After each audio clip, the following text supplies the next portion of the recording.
Hello dear students, welcome to the channel. I am Shyam Krishnan, Assistant Professor SNIT Adur.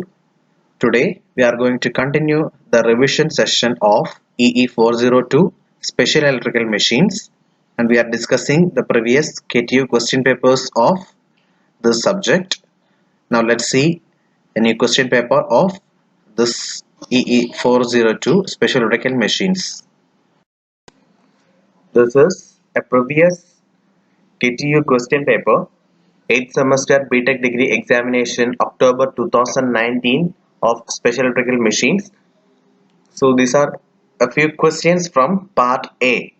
So let's see the questions and the answers also. So the first question from part A is explain the constructional details and importance of drag up servo motor.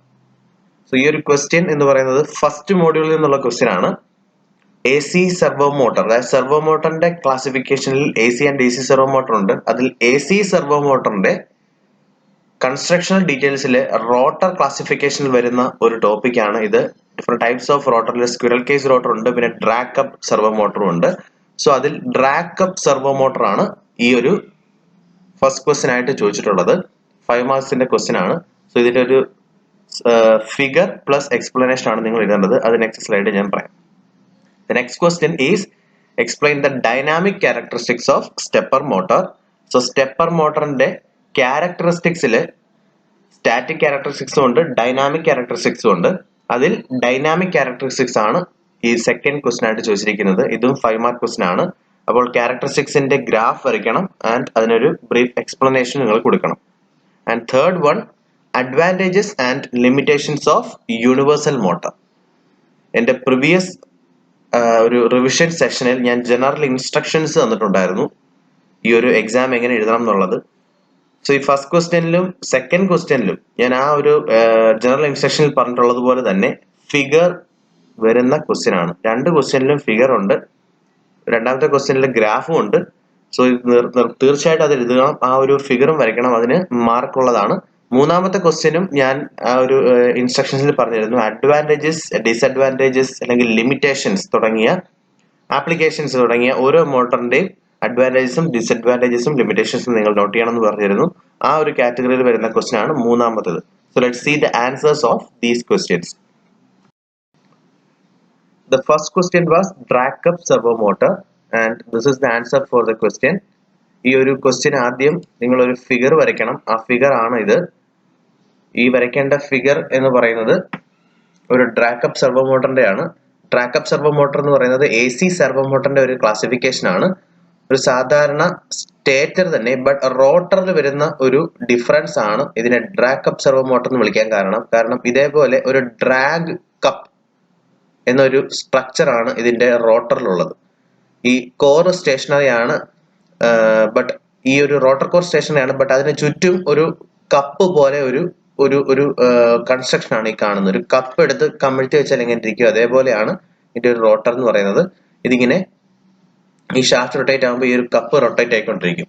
എന്തിനാണ് ഈ ഒരു drag cup type ആയിട്ടുള്ള rotor use ചെയ്യുന്നത് വെച്ച് കഴിഞ്ഞാൽ, because the drag cup construction is used for very low inertia. വളരെ low inertia ആണ്. അതായത് നമ്മൾ സ്റ്റാർട്ട് ചെയ്താൽ അപ്പോൾ തന്നെ സ്റ്റാർട്ട് ആകുകയും സ്റ്റോപ്പ് ആയി കഴിഞ്ഞ് കഴിഞ്ഞാൽ ഒരുപാട് നേരം ചുമ്മാ ഫ്രീ ആയിട്ട് റൊട്ടേറ്റ് ആയിക്കൊണ്ടിരിക്കത്തില്ല. ഹൈ ഇനർഷ്യ ആണ്, ലോ ഇനർഷ്യ ആണ്. അതുകൊണ്ട് തന്നെ ഇത് എപ്പോഴാണോ സപ്ലൈ കട്ടാകുന്നത് അപ്പോൾ തന്നെ സ്റ്റോപ്പ് ആകും. ഫോർ എക്സാമ്പിൾ ഈ റോബോട്ടിക്സിന്റെ ആംസ് ഒക്കെ നമ്മളൊരു പ്രോസസ് സ്റ്റോപ്പ് ആയി കഴിഞ്ഞാൽ അപ്പൊ തന്നെ ആ റോബോട്ട് അവിടെ സ്റ്റോപ്പ് ആകണം. സോ ഈ റോബോട്ടിക് ആംസ് എല്ലാം തന്നെ ഈ ഒരു സെർവോ മോട്ടോഴ്സ് ആണ് നമ്മൾ കൂടുതലായി ഉപയോഗിക്കാറുള്ളത്. അത് മാത്രമല്ല പല സ്പെഷ്യൽ ടൈപ്പ് ഓഫ് മോട്ടോഴ്സ് ഉപയോഗിക്കാറുണ്ട്, like stepper motor, reluctance motor ഒക്കെ ഉപയോഗിക്കാറുണ്ട്. അപ്പോൾ ഇതുപോലെ ലോ ഇനർഷ്യ ആയിട്ടുള്ള ഒരു മോട്ടർ ആകണം ഈ ഒരു ഡ്രാഗ് അപ്പ് സെർവോ മോട്ടർ. അതിന് വേണ്ടിയിട്ടാണ് ഈ ഒരു ഡ്രാഗ് അപ്പ് നമ്മളിവിടെ യൂസ് ചെയ്യുന്നത്. സോ അതിന് വേണ്ടി നമ്മൾ ഉപയോഗിക്കുന്ന മെറ്റീരിയൽ എന്ന് പറയുന്നത് വളരെ ലൈറ്റ് വെയിറ്റ് ആയിട്ടുള്ള നോൺ മാഗ്നറ്റിക് ആയിട്ടുള്ള മെറ്റീരിയൽ ആണ്. The drag up is made up of non magnetic materials like copper, aluminium or alloy. The slotted rotor laminations in this construction, there are wound as many number of poles as possible so that operating speed of the motor is very low. So the servo motor contains two windings, namely main winding and the control winding. The voltages applied to the windings are at right angles to each other. So that is the basic constructional working of a servo motor. ഇതിൽ ഈ ഒരു speciality വരുന്നത് ഈ ഒരു drag up ആണ്. The next question was dynamic characteristics of a stepper motor. Stepper മോട്ടറിന്റെ static ക്യാരക്ടറിസ്റ്റിക്സും പഠിക്കാനുണ്ട്, ഡൈനാമിക് ക്യാരക്ടറിസ്റ്റിക്സും പഠിക്കാനുണ്ട്. അതിൽ ഡൈനാമിക് ക്യാരക്ടറിസ്റ്റിക്സ് ആണ് ഈ ഒരു ക്വസ്റ്റ്യനിൽ നിങ്ങൾക്ക് ചോദിച്ചിട്ടുള്ളത്. സോ ആദ്യം വരയ്ക്കേണ്ടത് ഈ ഒരു ഫിഗർ ആണ്. ഈ ഒരു ഫിഗർ എന്ന് പറഞ്ഞാൽ ഈ ഒരു ഗ്രാഫ് ആണ്. This graph is showing the dynamic characteristic of a stepper motor. In the x-axis it is the stepping rate, and in the y-axis it is load torque. Here we can see the different portions of this dynamic characteristics. This is the starting range and this is the slewing range, and this is the maximum starting frequency this is the maximum starting frequency and this is the maximum slewing frequency. Okay, so this graph is called the dynamic characteristics of servo motor. The stepping rate selection is very important in proper controlling of a stepper motor. The dynamic characteristics give the information regarding torque stepping rate. So torque stepping rate പറ്റി information തരുന്ന ഒരു graph ആണ് ഈ dynamic characteristics എന്ന് പറയുന്നത്.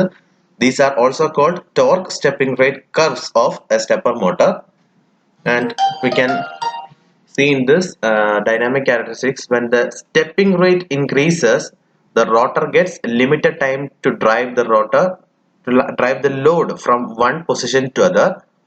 If stepping rate is increased beyond certain limit, the rotor cannot follow the command and start missing the pulses. So the stepping rate, this is the stepping maximum starting frequency, and this is the maximum slowing frequency. And if the stepping rate is increased beyond certain limit, which is the maximum slowing frequency. So if the stepping rate is increased this beyond a limit, the rotor cannot follow the command and it will start missing the pulses. If the value of the load torque and the stepping rate are at such point of operation lies to the left of the curve 1, then the motor can start and synchronize without missing a pulse. So this area. But for example, for a low torque of TL dash, some torque of TL dash, the stepping rate section should be less than F1, so that the motor can start and synchronize without missing a step.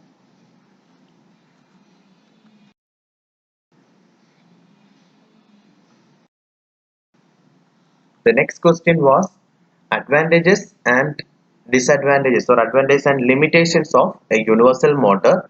This is simply a theory question. ഇതിനകത്ത് നിങ്ങൾക്ക് figures ഒന്നും വരയ്ക്കാനില്ല, just അഡ്വാൻറ്റേജസും ലിമിറ്റേഷൻസും ഈ തന്നിട്ടുള്ളത് ബ്രീഫായിട്ടുള്ള നോട്ടാണ്. ഇതിൽ കൂടുതൽ നിങ്ങൾക്ക് notes ഞാൻ തന്നിട്ടുള്ള സബ്മിറ്റ് ചെയ്തിട്ടുള്ള നോട്ട്സിലുണ്ടെങ്കിൽ അത് നിങ്ങൾക്ക് എഴുതാവുന്നതാണ്. ഫസ്റ്റ് ആയിട്ട് എഴുതേണ്ട ഒരു അഡ്വാൻറ്റേജ് എന്ന് പറയുന്നത്, നിങ്ങൾ എപ്പോഴും അഡ്വാൻറ്റേജസ് എഴുതുമ്പോൾ ഇതൊരു ജസ്റ്റ് ബ്രീഫായിട്ട് എഴുതരുത്, കുറച്ചുകൂടെ ഒന്ന് എക്സ്പ്ലെയിൻ ചെയ്ത് കഴിഞ്ഞാൽ ആ ഫുൾ മാർക്ക് കിട്ടാനുള്ള ഒരു പ്രോബിലിറ്റി കൂടുതലാണ്. So the first point is it can run from both AC or DC. ഒന്നിൽ നിങ്ങൾക്ക് AC യിൽ സപ്ലൈ കൊടുത്തുകൊണ്ട് ആ യൂണിവേഴ്സൽ മോട്ടറിനെ ഓടിക്കാം, അല്ലെങ്കിൽ DC കൊടുത്ത് ഓടിക്കാം. സോ അതാണ് യൂണിവേഴ്സൽ മോട്ടർ എന്ന് പറയുന്നത്. It can work on both AC or DC. So അതൊരു സീരീസ് DC മോട്ടർ ആണ്. ആ സീരീസ് DC മോട്ടറിന് കുറച്ചൊക്കെ ഒരു മോഡിഫിക്കേഷൻസ് വരുത്തിക്കൊണ്ടാണ് നമ്മൾ യൂണിവേഴ്സൽ മോട്ടർ ഉണ്ടാക്കുന്നത്. യൂണിവേഴ്സൽ മോട്ടറിന്റെ കൺസ്ട്രക്ഷൻ വർക്കിംഗ് എല്ലാം ഞാൻ വീഡിയോ ആയിട്ട് അപ്ലോഡ് ചെയ്തിട്ടുള്ളതാണ്. നിങ്ങൾക്ക് വേണമെങ്കിൽ അടുത്തൊന്ന് റിവിഷൻ ആയിട്ട് ആ ഒരു വീഡിയോ എടുത്ത് ഒന്നുകൂടെ കാണാം. Okay, and the next point is it is cheap. The motor is cheap, and the third one is it has good torque at low speeds. ചെറിയ സ്പീഡ്സ് തന്നെ നല്ല ടോർക്ക് ഉണ്ട്. This make it more useful.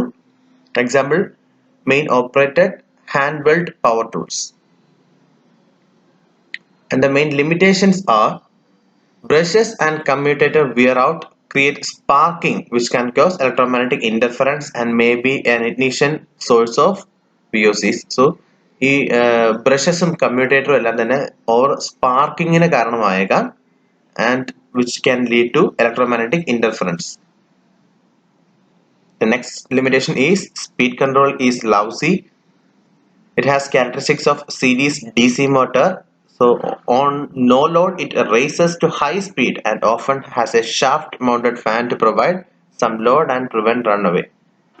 So വളരെ lousy ആയിട്ടുള്ള ഒരു speed control ആണ് ഈ ഒരു മോട്ടറിനുള്ളത്. ലോഡ് ഇല്ലാത്ത സമയത്ത് തന്നെ it rises to high speed and often has a shaft mounted fan. ഒരു ഷാഫ്റ്റ് മൗണ്ടഡ് ഫാൻ ഇതിനകത്തുണ്ട് to provide some load and to prevent runaway. അത് കത്തിപ്പോകാതിരിക്കാൻ വേണ്ടി ഒരു ഫാൻ എപ്പോഴും ഷാഫ്റ്റിലേക്ക് connect ചെയ്തിട്ടുണ്ടായിരിക്കും.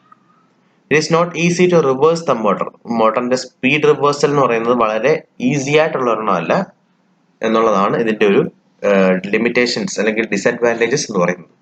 So these are the first 3 questions of this KTU previous question paper, and the remaining questions will be discussed in the next revision session.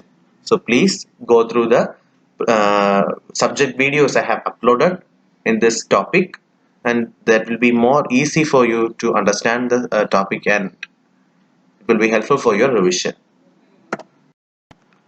We have discussed the first 3 questions in this question paper, and in the next session we will continue with the remaining questions. So thank you for watching this video. We'll come with another revision session in the next lecture. Thank you.